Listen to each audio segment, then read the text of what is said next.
¿Cómo es? Bueno, ¿qué pasa? vamos a tratar nosotros aquí ahora con nuestros invitados de responder a esa pregunta, ¿no? Y ahora, ¿qué viene? Claro, no nos da mucho tiempo para reflexionar mejor la decisión presentada por el presidente, pero bueno, vamos a ver, ya estábamos más temprano con César Gutiérrez y se une ahora a nosotros el exministro de Salud, Abel Salinas, a quien le damos la bienvenida. Gracias por estar con nosotros. Oh, un gusto, y desde luego, si tengo algo que decir, no deja de sorprender una vez más el presidente Martín Vizcarra con este anuncio. Y yo diría, en principio, más allá de poder seguramente ver el proyecto de ley, que los expertos lo tendrán que ver, a ver cuáles son los alcances y la viabilidad, hay gente que conoce esto mejor que yo, desde luego, pero sí era evidente que estábamos en una crisis.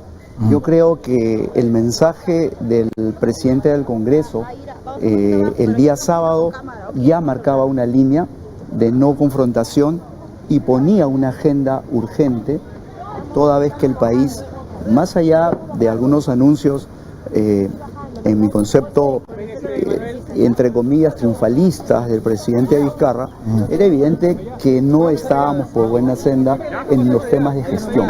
Y por lo tanto, y la confrontación con los poderes del Estado era evidente.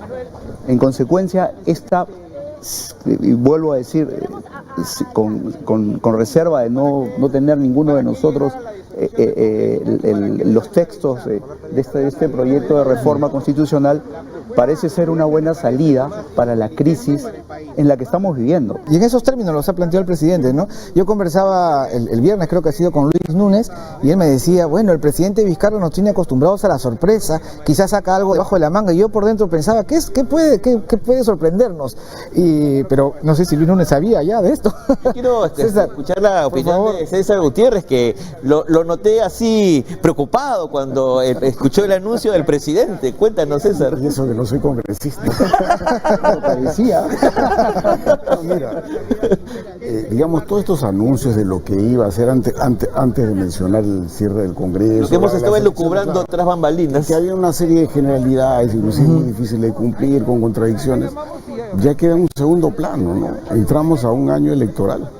Entramos a un proceso de referéndum que ya es casi un plebiscito, y luego viene la campaña electoral. Y con una economía que se está enfriando y que tenemos problemas, y con conflictos sociales, esto me ha parecido también una huida del presidente. Es una cosa bastante difícil de manejar.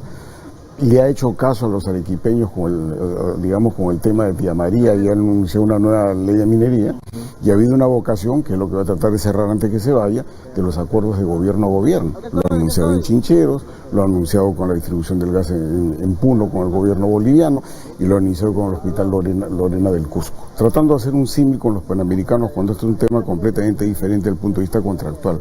Entonces yo creo que si hablábamos de crisis generada por él, porque él es que apechaba al Congreso, y si hablábamos de crisis económica también por temas de su inacción, esto acá me sonó a huida hacia adelante, y que vamos a pasar un proceso económico más complicado que tenemos, porque estamos en año electoral y la desconfianza va a ser grande. César, pero yo te pregunto, ¿qué hubiera pasado, por ejemplo, en el caso de que no hubiera anunciado el presidente esta prácticamente finalización de su periodo de aquí a un año, pero el Congreso hubiera tratado de vacarlo en el transcurso de este año? Creo que eso hubiera traído mayor inestabilidad política y hubiera sido un peor indicador para los agentes económicos, ¿o no? Mira, pero yo no creo que hubiera ocurrido eso. Ya tienes una mesa directiva bastante heterogénea, pero que iba con... Heterogénea, pero... Claro, teníamos... Más bien homogénea, porque está Eresi, Beteta, ¿no? Beteta y Olachea, ¿no? Más bien... Pero mira, a ver, es una mesa bien tirada hacia el... Pero mira, por ejemplo, Pedro Olachea, ¿qué significa el sector empresarial?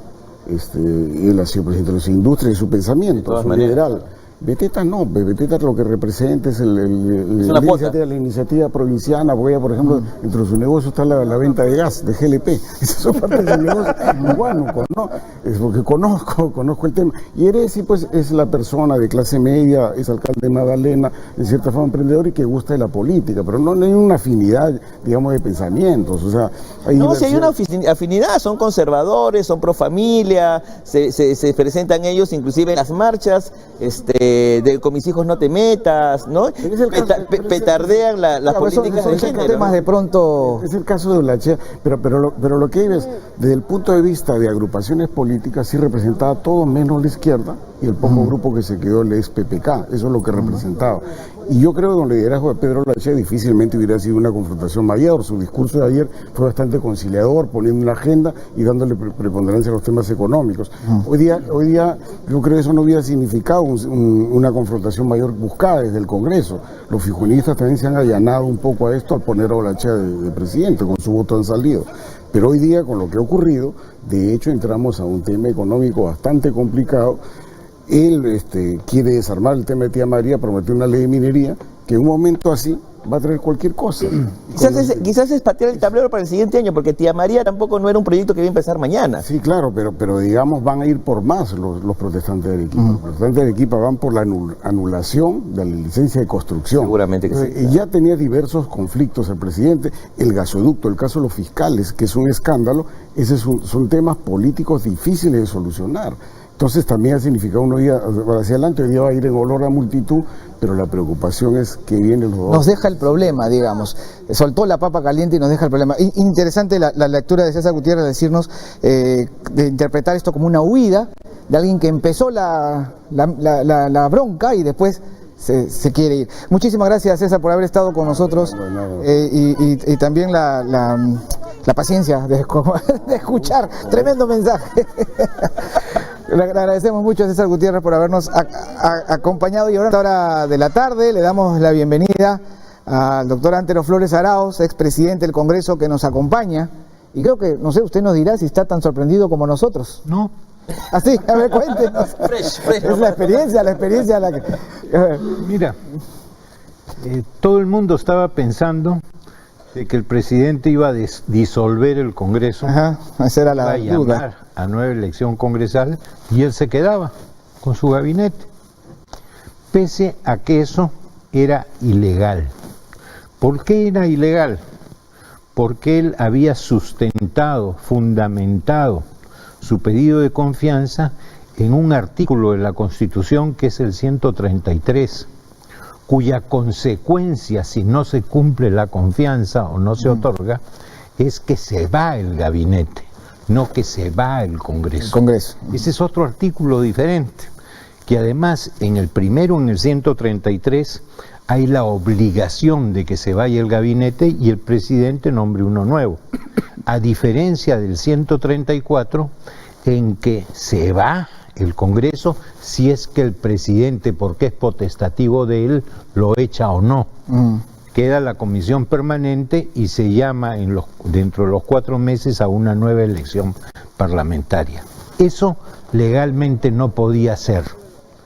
Pero una cosa es lo legal y otra cosa es lo fáctico. Si no, no hubieran golpes de Estado. Claro.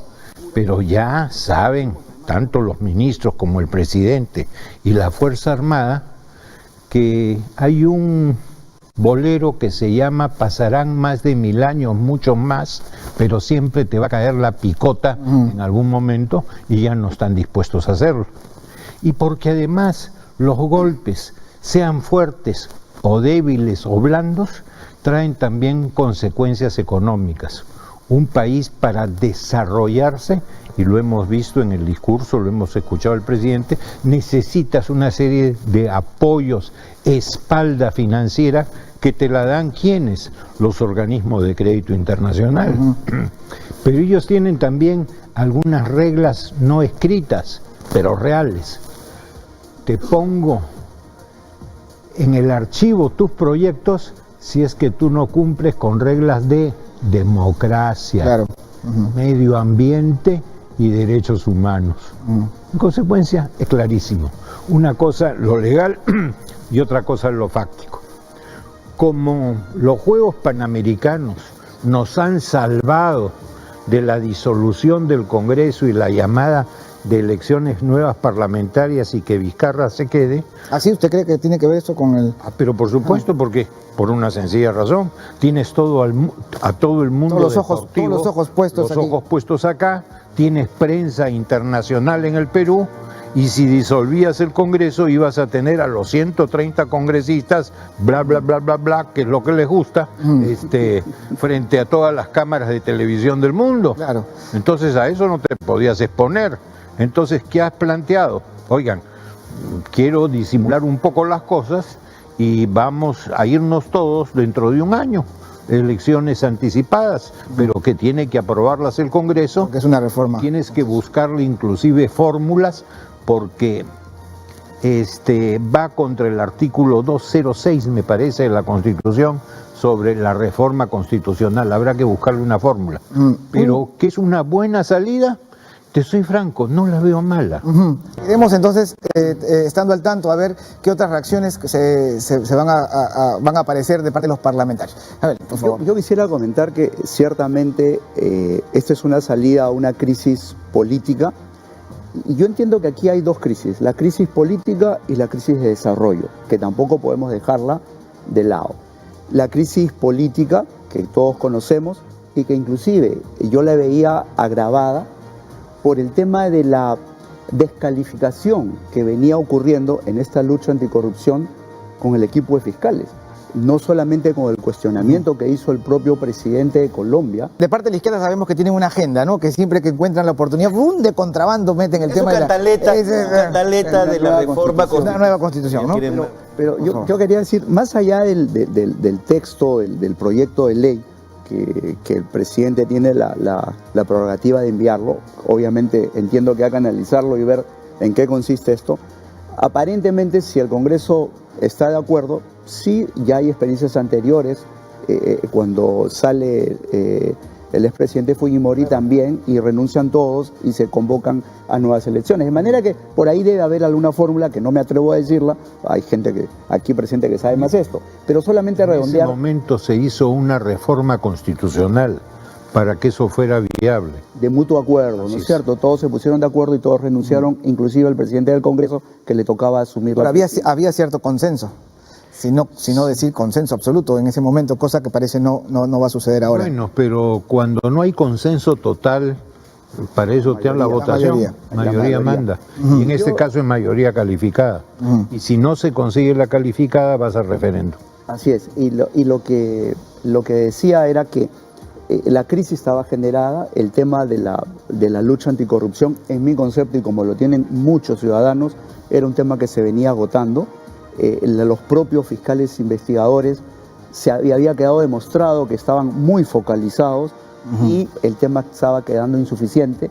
Seguramente el Ministerio Público también debería tomar una medida probablemente de relevo del equipo de fiscales para lograr una mejor actuación.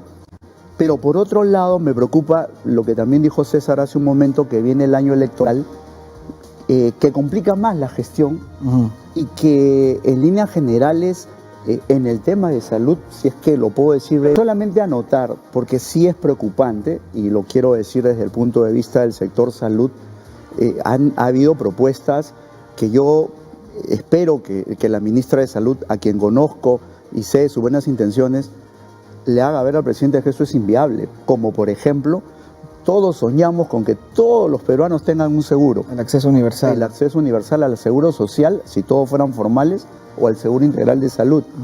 Pero pregunto, en el lenguaje más sencillo, ¿con qué dinero? ¿De dónde? Pecata mía. ¿De dónde pecata mía? Diría. Y acá no hay sacristía. Así es. O sea, si ahora los servicios de salud están desbordados, tenemos millones de asegurados, pero que no se atienden y que el gasto de bolsillo continúa. No solamente eso. La seguridad social igual. Sabemos todo lo que está debiendo el Seguro Integral de Salud que no paga. Así es. Y se le van cortando los servicios. Entonces es una medida que un buen sueño. Exacto. Yo creo que es interesante, yo creo que hubiéramos apuntado por la Seguridad Social Universal, tratando de la formalización del empleo, y eso es otro camino. Igualmente, cuando hablamos de intercambio prestacional, otra vez entre la seguridad social, también al borde del colapso, y el Ministerio de Salud preguntaría, ¿2 muertos hacen una vida?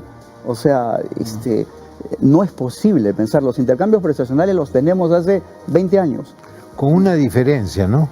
Que hoy día sí ves en el salud un ánimo de cambio, que no lo ves en el sistema de salud, que hubo ¿qué te puedo decir? Un interregno en que tú estuviste y se notaba el empuje para hacerlo. Sí, lamentablemente hemos vuelto a la nada. Sí, ahí había una idea, un enfoque diferente de financiar la salud, porque aquí el tema está en el financiamiento de la salud, y no se financia poniendo más personas, aquí incorporando más personas. Acá se trata de un modelo de gestión del financiamiento que tiene que ir a la par entre la seguridad social, el seguro integral de salud y los demás, incluidos los privados, de manera tal que el gasto en salud pueda ser eficiente y que el ciudadano reciba el beneficio. Pero eso no se da en un discurso. Para eso hay que implementar un modelo único de gestión. No estoy hablando de fondo único, estoy hablando de un modelo en donde las normas y los reglamentos estén claros para saber cómo invertimos para que llegue al ciudadano. Porque realmente muchas veces se cree que el tema de salud solamente es de los profesionales de salud. Es un tema de gestión. Así es. Entonces necesitas gerentar el sistema. Así es. Y hay que hacerlo bien, ¿no? Ahora, una vez más, el ruido político y la confrontación política deja desplazado estos temas esenciales. Bueno, lo puede decir usted que ha sido ministro de Salud muy brevemente, desafortunadamente, del gobierno de Pedro Pablo Kuczynski. Sí, realmente el tema de los medicamentos, por ejemplo, se habla de un proyecto de ley para que los medicamentos genéricos estén en las farmacias. Suena bonito, pero donde deben estar es en los 8.000 establecimientos públicos. Para empezar, y no están. Entonces, ¿a qué le pasó en el lenguaje? La pelota, porque yo aquí, don Andero, es clásico con esos mensajes. ¿Para qué le paso la pelota al privado si yo lo estoy resolviendo lo mío? Y es mi responsabilidad. Y más aún, si voy a tener... No mires la casa ajena si no tienes orden en la tuya, ¿no? Así es. Entonces, al final vamos a terminar favoreciendo a las cadenas que sí van a poder tener, cadenas de farmacias que van a poder tener un stock mínimo sin alterar sus estados financieros, van a quebrar las boticas y las farmacias pequeñas, si los obligamos, vamos a generar la automedicación, que ya es un riesgo para la salud pública, y naturalmente es un despropósito de cualquier política pública. Yo tengo que atender al paciente y darle su medicamento. Debiera ser al contrario.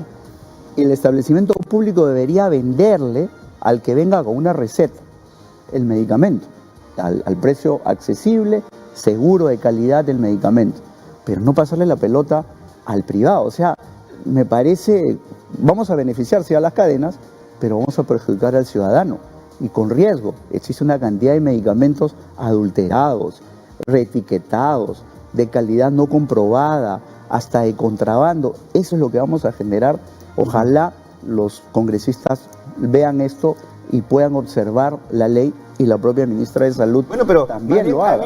Más bien ha habido lo contrario, ¿no? Más bien el grupo fujimorista ha estado impulsando, ha estado deteniendo una ley a favor de los genéricos en el Congreso, así como lo hizo con los octágonos, con la ley del plástico, ¿no? Sí. Más bien pareciera que jugaran más en lobby con respecto a favorecer a los privados que al pueblo. Exacto. Yo no estoy en contra de los genéricos. Los genéricos se usan en muchas partes del mundo, en los países más desarrollados y nuestros países vecinos, pero tienen que ser genéricos de calidad, no copias, no reetiquetados, no contrabando.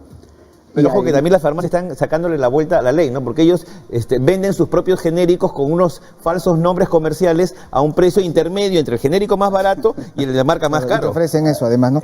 Ahora, tienes que tener el acceso a los genéricos, tanto de las reparticiones estatales como también de la actividad privada, ¿no? Pero es una cuestión que sea un solo rubro, los dos, ¿no? Ahora, mientras discutíamos las reformas, las digo entre comillas porque en realidad me parece que le queda grande el título, tanto en el tema de justicia como político, el país estancado.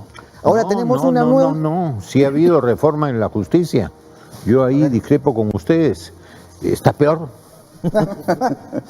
Ok, porque incluso el presidente dice que a pesar de Ahora las no críticas, puedes, dice la no puedes nombrar jueces, no puedes nombrar fiscales, no puedes ratificarlos, no puedes echarlos.